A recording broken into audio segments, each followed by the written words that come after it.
Alright, Gary's video. So we were talking about those little triplet strums, you know, so that if we do that, we're talking about maybe leaving the right wrist, I'm going to turn it this way, the right wrist, instead of straight up and down like this, kind of opening up that wrist, and as you look down at your right hand, you can see the bottom of your wrist, maybe a 30-degree slant. See how that is, at least for me. That's also, it might be different from you, because that's, I put my guitar in the crux of my right arm there. And if you don't do that, it might be a different angle for you, but just experiment with it. Okay. And it shouldn't be a tight feeling, it should be kind of a loose feeling. You might have to put your thumb and index finger, tighten them up on that pick a little bit, right? So then we were going, if I put this, let's put a, like a E7 chord on for nuts, there we go. That's a good exercise, and then we just speed it up. So what I'm doing is accent, and then down, accent, and up, trip, and speed up, trip.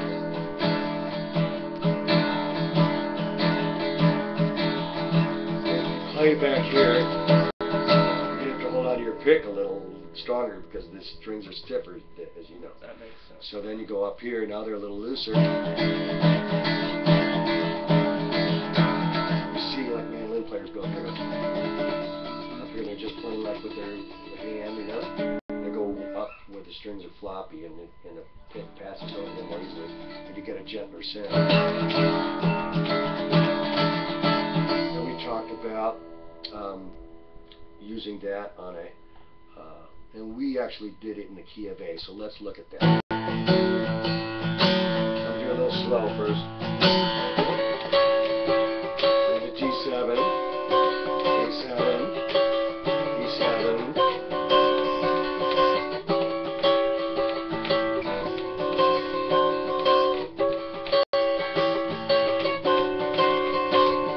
And then, of course, the E7 would be up 2 frets, E, D sharp, E. A7.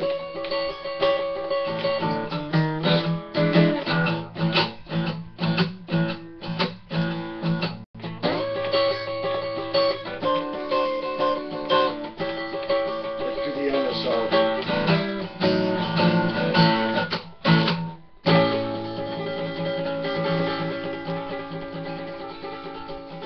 So the most important part of that, if you have a hard time doing all 6 strings, I wouldn't bother. That's also a good point. You know, you want to get this one. Yeah, because the bass is going to be different. Yeah, and you don't need, again, you don't need Right. all those strings. You don't need 6 strings to make a chord. Yeah. You know, so you can almost go, now I'm doing that 3 strings.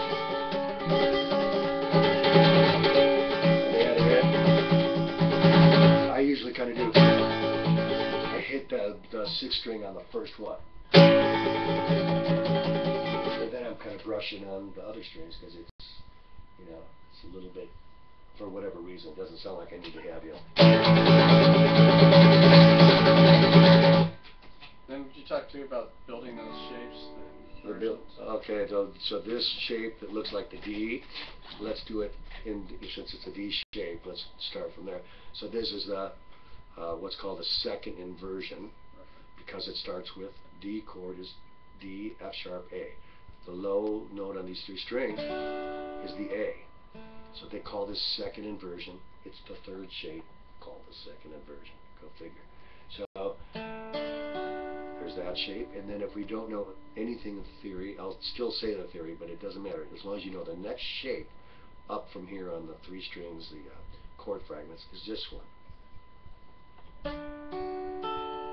And that is the root inversion, if you care. It's 1, 3, 5. Then the next shape up is going to be what I think of as kind of the E shape. And that's 3, 5 with the 1 on the top. Now you got the D on the top.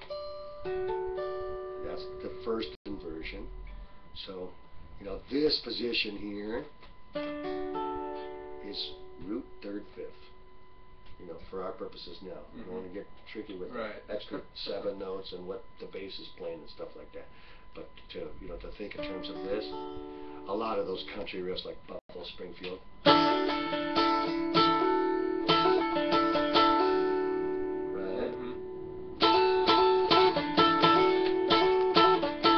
All those little things. So that's out of that first, that's root, not first, but root.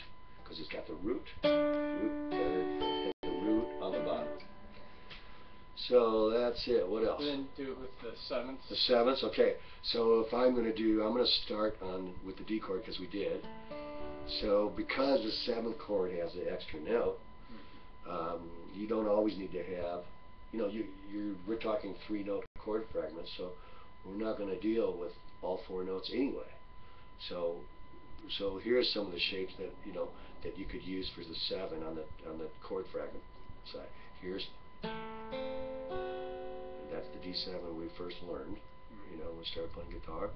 And then that next D7 shape that I would use would probably be here, because here's the root inversion, right? So I need to take this tonic down 1, 2 steps to the flat 7. So we got D7 here, you got D7 here, and you got D7. You can also do it here. Why? Well, why don't you have to go all the way up here? Well, because this is a 7 chord, so we got more note choices.